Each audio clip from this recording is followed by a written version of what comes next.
Greetings and welcome to episode 22 of the Sustaining the Herd podcast, brought to you by Agri-Services and Engineering of Raymond, Nebraska. I'm Andrew Wadle. And I'm Brock Vitek. Thanks for joining us, and we appreciate all of our loyal listeners who are coming back, and welcome to our new listeners. And we always like to kick off each episode just kind of defining what sustainability means to us at Agri-Services and Engineering. And it really covers the gamut. And it can be everything from environmental sustainability, that is preserving our land, air, and water. It can be maximization and utilizing resources, being most efficient, doing more with less. And it can be business sustainability. We have to have sustainable businesses in agriculture in order to for them to carry on. And so that's kind of like the background all of our episodes are based on, and we try to weave in and out of all those things of efficiency and air, land, and water and business. And so thank you very much for joining us and kind of hearing our perspectives on these things. And boy, I tell you, we are so fortunate in that we have fantastic guests and that they're willing to take time to visit with us and share with such a diverse audience. And our audience it's all over the board. It's people in industry, it's people in government, it's the people, as we like to say, the people in town, people who have no real relationship to agriculture besides for the fact that they feed themselves probably 3 times per day. And so we kind of cover the gamut there as far as who our audience is, and so we share everything about what our guests are doing. And so we thought today we would do something a little bit different and share some our current insights into sustainability and talk about some of the things that are going on in our world, some of the things that are going on, some of the things that we are working on. Does that sound good to you, Brock? That sounds great. Let's jump in. Okay. So, Brock and I are very, very faithful attendees of most biogas related events. Big part of what we do involves anaerobic digestion. And we very much support the American Biogas Council and the Renewable Natural Gas Coalition. And so as of October, things are really rolling right along. Brock and I and some of our faithful listeners were attending the ABC meeting in St. Louis, and they had a panel that was talking about what was going to happen as a result of the election in the world of biogas. And the panel was pretty convinced that based on their clients, that there were no projects on hold. Everybody was kind of full speed ahead. They were feeling that regardless of the outcome of the election, things were just going to kind of motor along.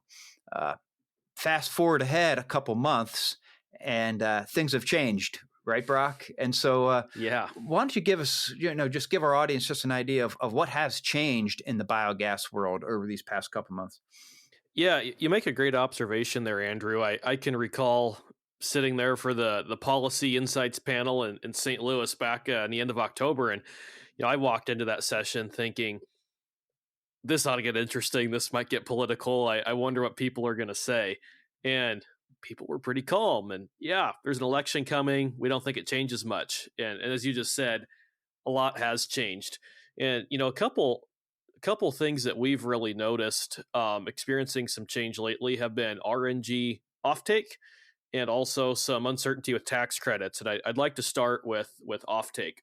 So RNG, or renewable natural gas, for those who may not be familiar, is the finished product of an anaerobic digestion plant. It's not just the raw biogas, but it's been upgraded, impurities removed, and this is the 99% pure methane, 1 carbon, and 4 hydrogens going into the pipeline to run your stove or run your furnace. That's right. And just for some of our people in town, there's a really good chance that when you go go to your stove tonight and cook dinner, that molecule of CH4 that Brock just described, whether it comes from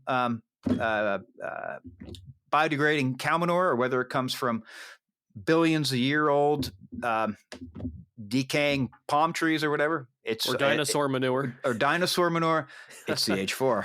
Exactly. So that's the finished product that we're dealing with that's out in the market, and that developers and producers are trying to find offtake for to sell that, to place that gas somewhere. And if I think for the most part, Andrew, that's been relatively easy or not too difficult for the last several years.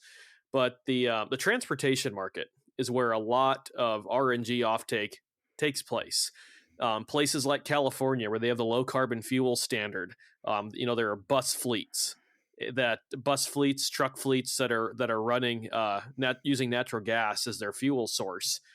However, the California LCFS program has been rather oversupplied or pretty full with carbon intensity negative gas. Please take this number with a grain of salt, but I actually saw a really interesting post on LinkedIn a while back. I believe you're the one who shared it with me, from someone in the industry. The comment was that unless your gas is maybe a lower CI score than negative 200, good luck finding a place for it in California. It's just oversupplied right now. And then, we get out of like the California LCFS market and look at RIN prices. For those who aren't familiar, RIN, RIN, stands for Renewable Identification Number, which is part of the RFS, or Renewable Fuel Standard, at the federal level, which was largely created as the ethanol industry developed. So these RINs are a form of credit that can be received for the sale of RNG. And those prices have been a bit volatile leading up to the election a little bit. And we've seen that happen since the election as well. So once again, just bringing some more uncertainty into the market. And it's making the industry a bit jittery at the moment on, what price can we receive for our gas, and can projects cash flow on that? Right. And so if more truck fleets were to be converted to renewable natural gas, it would surely stabilize and potentially increase the price that is being paid for the renewable natural gas. And there's some technical hurdles to that are being overcome, right, Brock? And that new engines are coming out. That's a big part of it. What having reliable engines. Diesel engines have been around for 100 years, and they're pretty well developed. But the renewable natural gas engines, it's still maybe not a work in progress, but maybe it's a work in progress. Yeah, huge strides have been made and are being made. Many of our listeners might remember back, I can't remember which episode number, but several episodes ago, we were fortunate to have Charles Love of Trillium Energy with us. And Charles talked a lot about the Cummins 15 liter that has recently come to market and been performing really well. So the tools are there, but the engine being available and it being adopted are two different things. And I think we're yet to see that adoption really take place with that one example in the transportation market. Right. And, I'd like to set the regulatory and transportation markets aside for a moment and just think about voluntary offtake. This is where I think it gets to be a little more the Wild West when it comes to selling gas, because voluntary offtake is when a large manufacturer or industrial company is looking to purchase gas, to offset their emissions or decarbonize their supply chain. Seems to be the buzzword or buzz phrase these days. Think about large food companies, packing plants, cosmetics companies, you name it. Automobile manufacturers. Yeah, just anyone in large industry who's burning natural gas to manufacture or produce a product.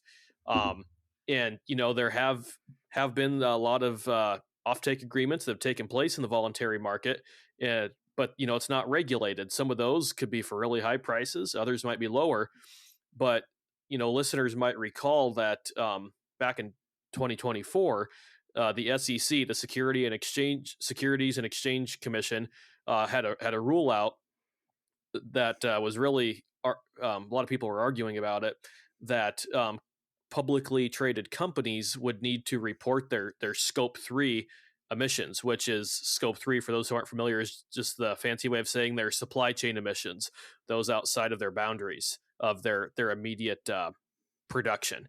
And this was a big deal, and that was really incentivizing some companies to look at, okay, is renewable natural gas one pathway for us to reduce those emissions if we're might be regulated or required to report some of those here soon. And I think there's some uncertainty with that, with the new administration as well. So long story short, the voluntary market is pretty uncertain at the moment too, just like we're seeing with some more of the regulatory markets. Yeah, and the voluntary market is also a really funny thing because as a free market capitalist, you'd like to think that, wow, it would be really great if the free market would be able to support this industry, as opposed to always relying on California to say mandate vehicles to run on natural gas. However, I think it becomes sometimes a case of be careful what you wish for, because if say a cosmetic company is going to pay 3 times the cost of well, I'll call it traditional natural gas, it would only stand to reason that they're probably not going to eat the difference, meaning that there is a cost for being environmentally sustainable, and that is they're in all likelihood going to pass that on in some form or fashion to the consumer. And cosmetics is just one thing. You could say the same thing for all the other industries that Hmm. Brock mentioned. And Yeah. so what that speaks to is, as people who design systems and or as we are at SECI involved in it, part of the onus comes to us, so that to design these systems so that we can get the cost down, we can get the operating costs down, so that there is more of a margin there, and we can compete better with what I'm calling traditional natural gas. Yeah, exactly. That's a great way to put it there, Andrew. It's just that cost difference can really be a project killer sometimes. Yeah, it's something we have to keep front of mind as we work, design, and build these projects. Before we move on to tax credits, there's one more piece of offtake I'd like to touch on, and would love to hear your comments on this. It seems like we are seeing utilities really start to make a move into the renewable natural gas market more than ever before. The like big, large regional and national utilities that are providing gas to many different types of customers.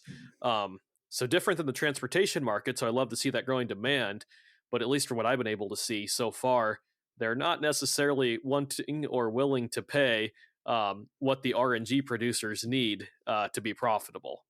Yeah, yeah. So I think just say that the cost of renewable natural gas, it's really testing these utilities' fortitude when it comes to sustainability. Is how, well, geez, how sustainable do you really want to be if this gas is going to cost that much more? But you are correct. The utility, when you look at the companies who are funding projects, they are putting their money where their mouth is, and that you do have Hmm. large utilities funding projects. So they are indeed participating in being part of the solution. The other thing that we hear talking about, Brock, I think you hear the same things I do, because we read a lot of the same things, and that is, how interesting is it that um, renewable natural gas is being used to produce ship fuel? And I did say ship. That's ship with a P, right? Ship fuel. Um, how about that? Yeah. That's, it's interesting. I think that for quite a while now, as this industry has matured a bit and grown, that RNG has been the end product. But as we continue to evolve as an RNG or biogas industry, I think we're seeing what I'll probably just incorrectly label more advanced biofuels, with RNG as like an intermediate feedstock in the process, whether that is sustainable aviation fuel, or SAF, as the industry folks like to call it, SAF, or different fuels used for large cargo ships sailing across the ocean.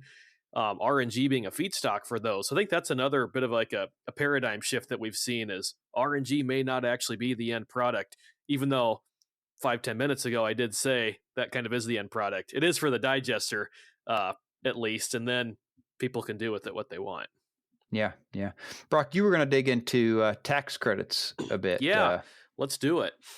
So, I will not at all claim to be an expert on any tax credits. Put my disclaimer in. Please consult your attorney and your accountant for any tax advice. I'm just a manure guy. Don't Did you forget stay at a it. Holiday Inn Express last night?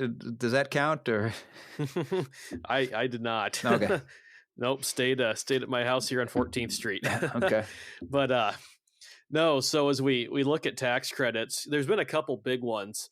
One that has really been more prevalent in the ethanol world, but we've seen some talk, heard some talk in the RNG space too, is the Section 45Z tax credit, or it's known as the Clean Fuels Production Tax Credit. And this was part of the Inflation Reduction Act, which talk about being in limbo at the moment. That's really up in the air as this administration has frozen some things and some decisions are being made. And this credit looked a bit promising for biogas. Before the inauguration, some guidance was actually released by the U.S. Treasury, which was very appreciated by the industry, with some proposed regulations receiving some mixed reactions. One of those was just clarifying which parties are eligible to receive the credit. It's interesting as you get into some of these federal income tax credits for projects, the water gets muddy in a hurry in terms of, okay, who's eligible? Is it the entity that's actually operating the plant? Is it the investors? Is it the developer? Because you can get so many parties involved in a project, and the family tree, so to speak, or the business hierarchy can get stacked pretty deep in a hurry as well. So there was some clarification on who's eligible to receive the credit, and I know the industry was waiting to find that out. Another one that really intrigues me, of clarification on this credit, was that it confirms what's called the suitable for provisions, and I'll briefly explain that. So this was saying that the fuel produced has to be suitable for use in transportation, is the way I understand it. That the fuel may not actually have to be used in transportation, but as long as it's of the appropriate grade, quality, etc., that it's suitable for transportation use, you qualify. It doesn't actually have to end up in maybe in the gas tank in the bus or the truck. So I think that was a big win for the industry as well, and opened up some flexibility. And then final comment on 45Z would be that the GREET model update came out for this. And for those who aren't familiar, the GREET model, it's just an acronym. I'm not even going to try to say what it stands for because I don't know. The G probably stands for greenhouse gas or something. But this is essentially just like the mathematical model used to determine the carbon intensity score of a fuel based on its production process. So a modeling, the update came out that said that these projects would probably receive a CI score of -31 for manure biogas projects, I should add. Depending what your feedstock is, that could be great. For a feedlot project, that might be better than you might see compared to the way it's normally modeled. But if you're a dairy or swine project who's used to receiving a -150 to -300 score in California, you might not be all that interested in the CI score of -31. So that was received with some mixed reactions as well.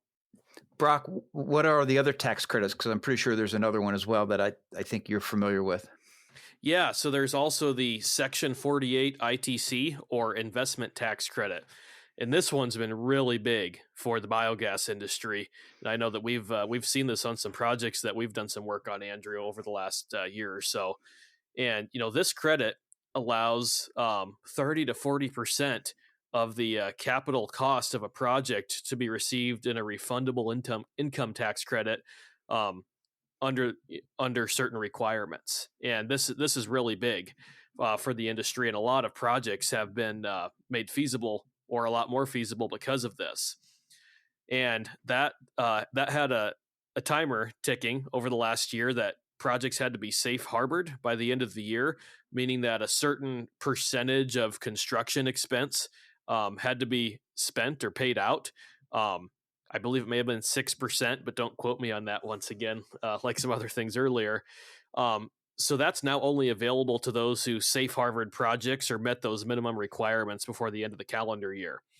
And that's not necessarily one that the election has impacted, because that was already in place back during the Biden administration. However, I think there's, as with any government program, people always talk about, oh, what are the odds this gets extended for another year or another several years or whatever it might be. And I think with some of the uncertainty that's currently being seen with the administration change, there's also uncertainty around whether or not this could be extended, or people become a bit less hopeful that it might. So we'll kind of wait and see what happens with that one too. And I think that that covers the tax credit topic. Yeah, and I think that when you look at all these things, it's a many episodes ago, Brock and I did something on the ABCs of getting paid for biogas, and we've kind of covered the waterfront here again with an update. And I think if you're hearing anything, it's a matter of there. In order to make this profitable, it's going to be a matter of stacking, so to speak, these benefits in order to really to get to be a financially viable project. Yeah. And Brock, when you really look at the totality of where we are today, going back to what we discussed initially, that being lower prices because there's an oversupply into the California market.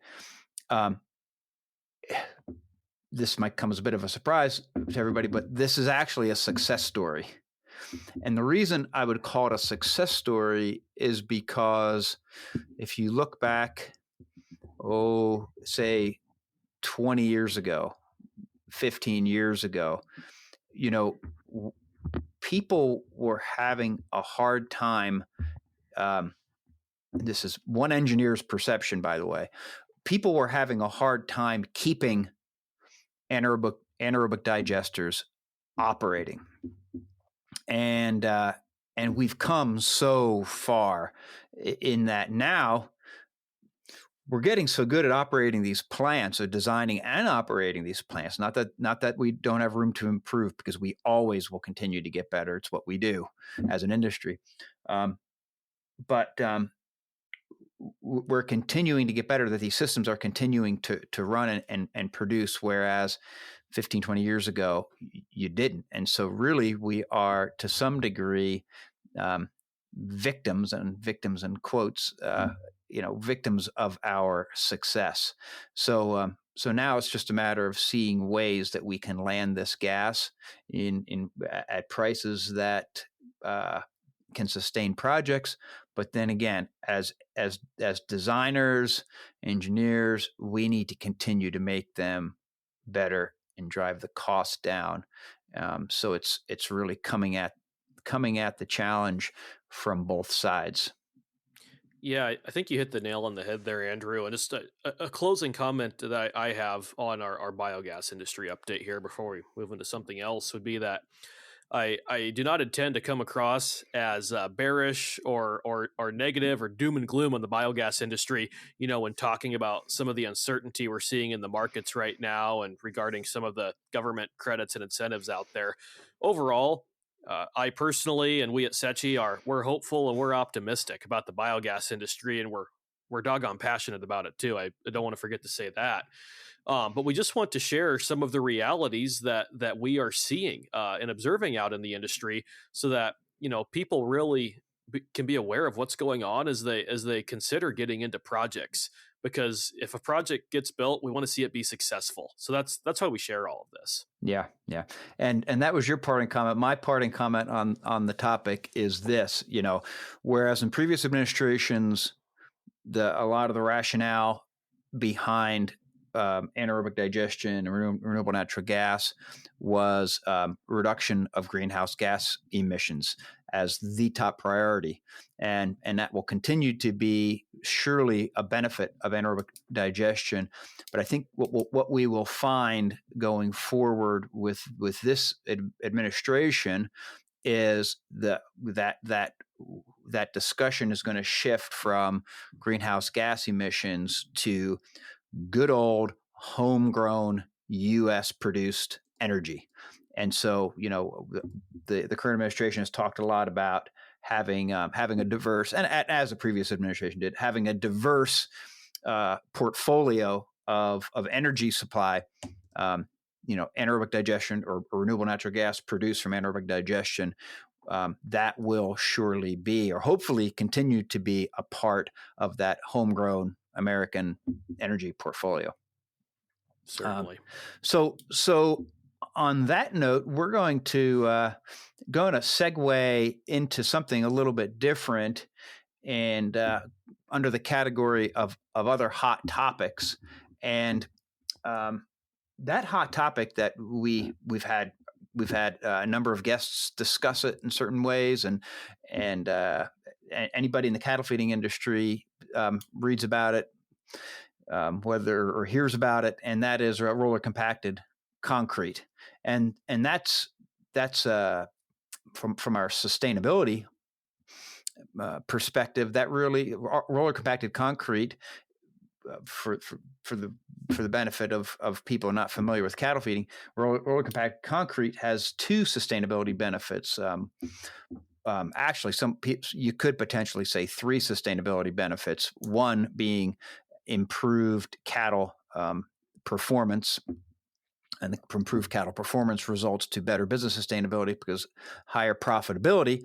But then also, coming back to the renewable natural gas discussion, is now with roller compacted concrete, that is cattle being raised on a concrete pen surface. Now we can collect manure free from contaminants for anaerobic digestion. Is that kind of tee it up, Brock?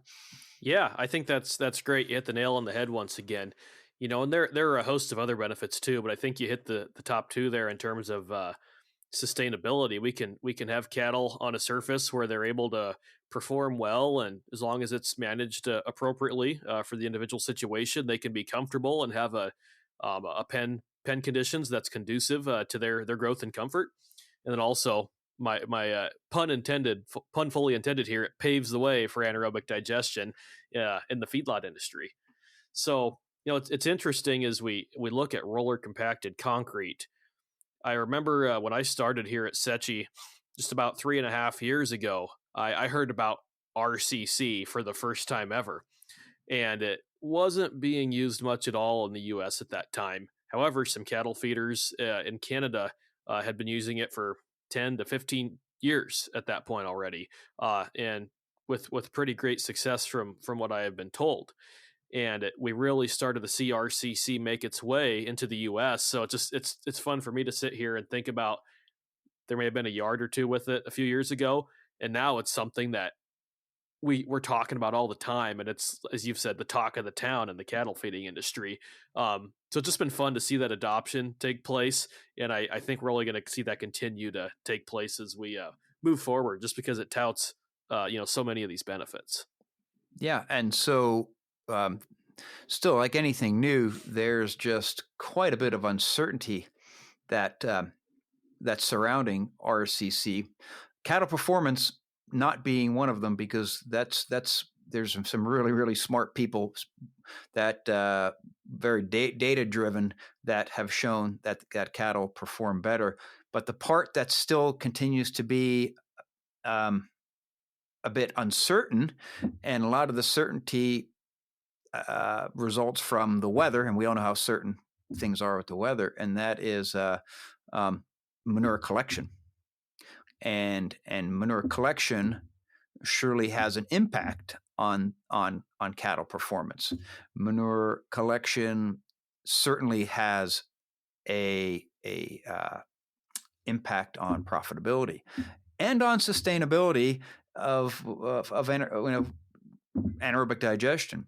Mm-hmm. And so at Sechi Agri-Services, one of the things that we've really focused on, and one of the things that we feel as though we're leaders on, is management of RCC pens. Managing conventional feedlot pens, I would call it a very mature subject, and there's people that are fantastically good at it. Whether it's in eastern Nebraska or the Panhandle of Texas, it's different, but these operators, they know how to get it done in these varying conditions.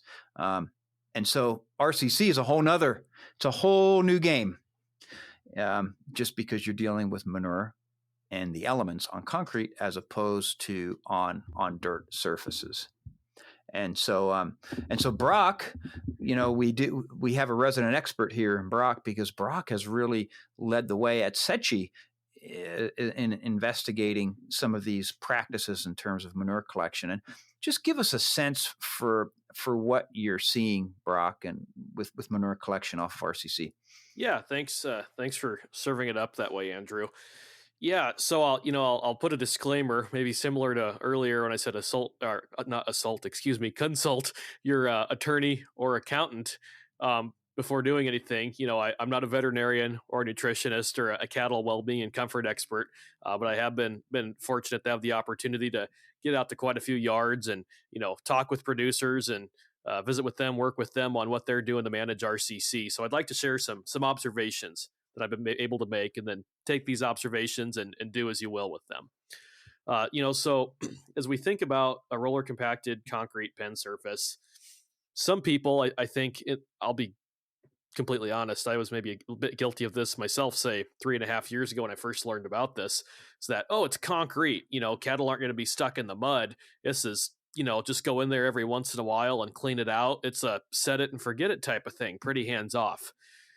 Boy, is that notion probably not correct, because RCC allows you to get in the pen more often. Probably don't need to worry near as much about getting your loader or your tractor stuck or scraping a bunch of dirt out with the manure. But it's a tool in the toolbox, and like any tool, it requires proper management.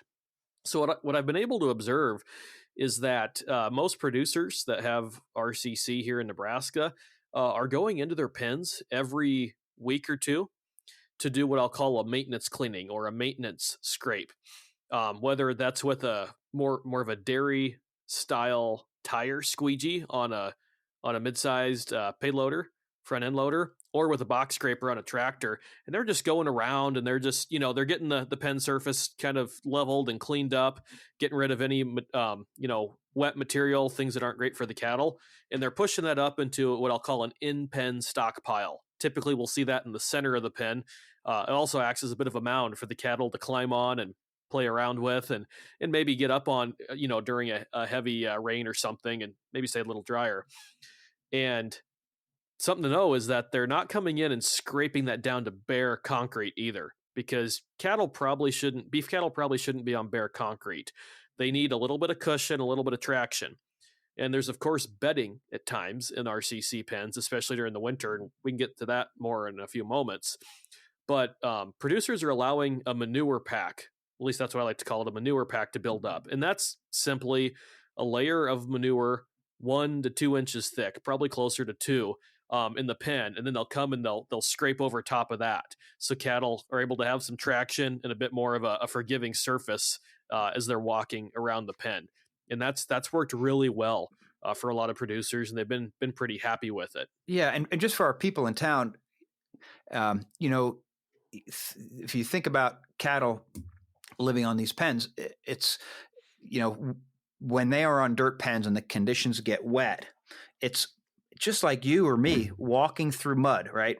What would take more energy, walking through 6-8 inches of mud, of boot sucking mud, or walking on say 2 inches of mud or 2 inches of manure?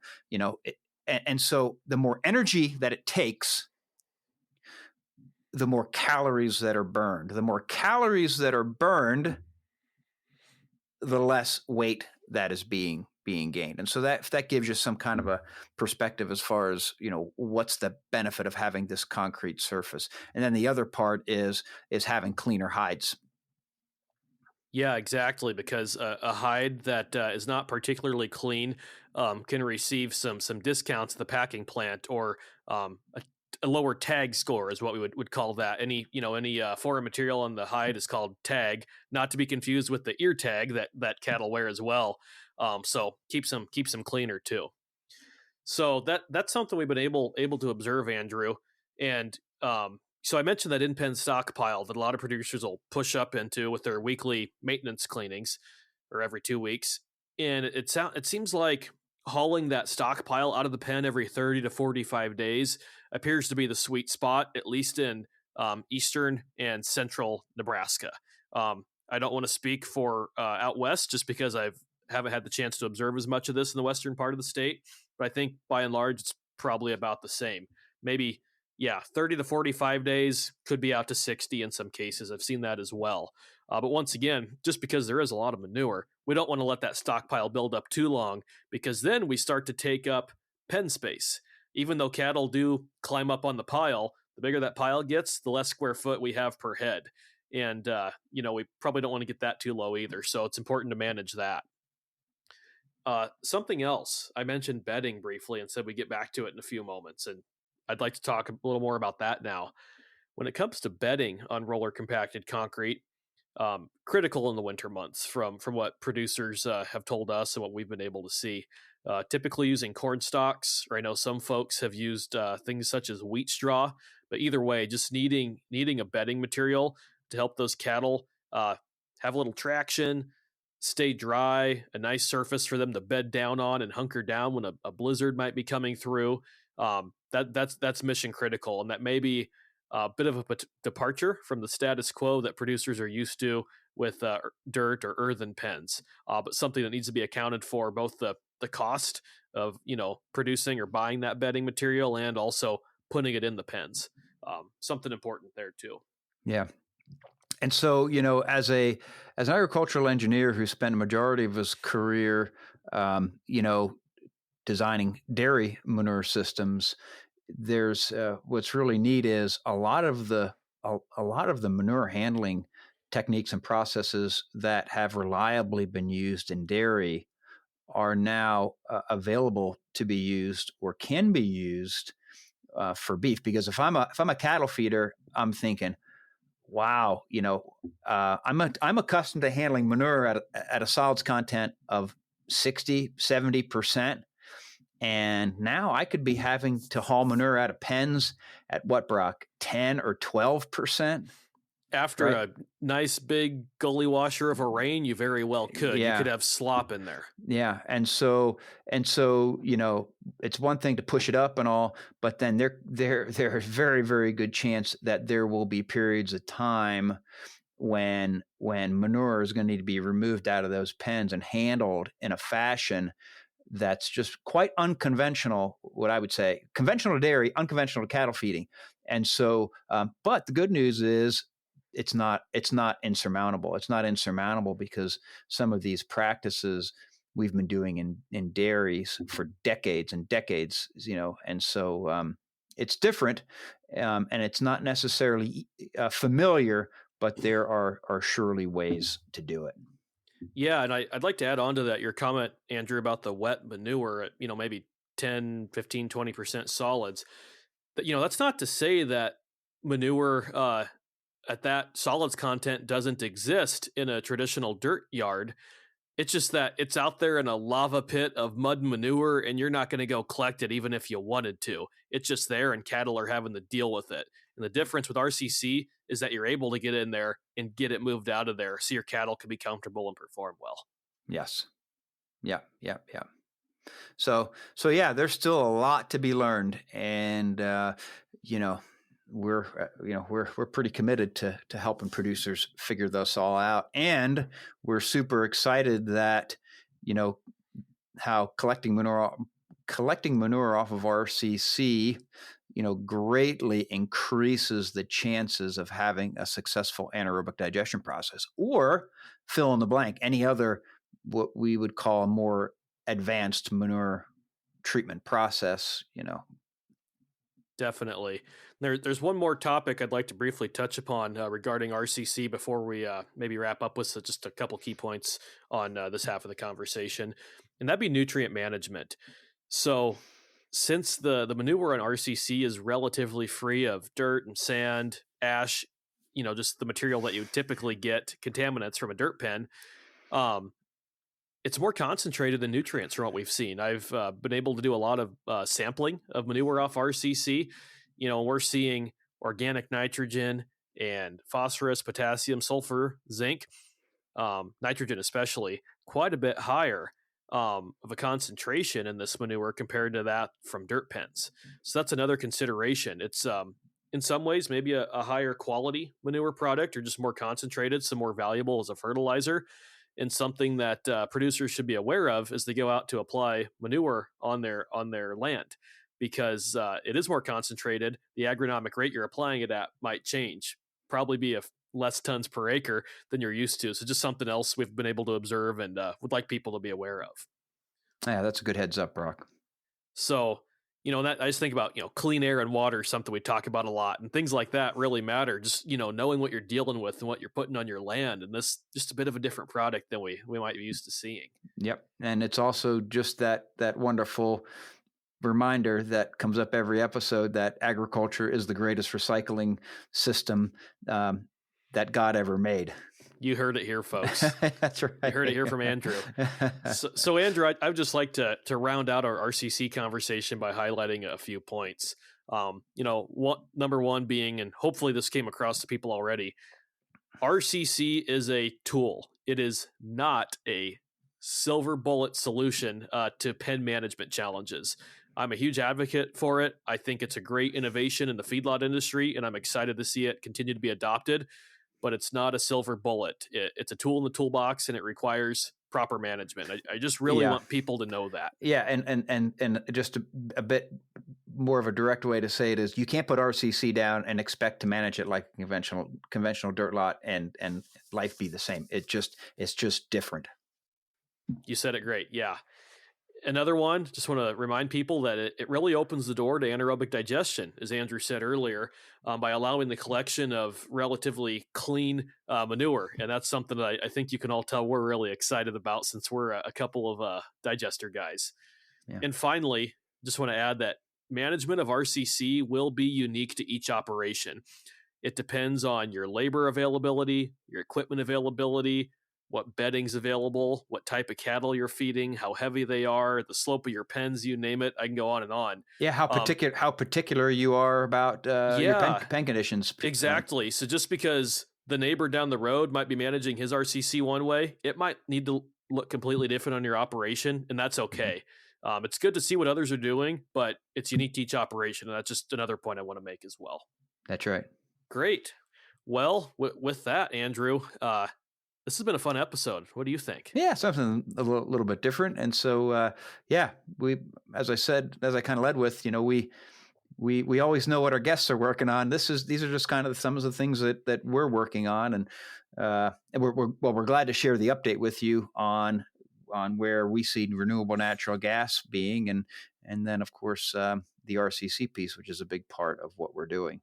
And so, thanks to all of our listeners. And another thanks that after all these episodes, I don't believe we've done, but it's long overdue.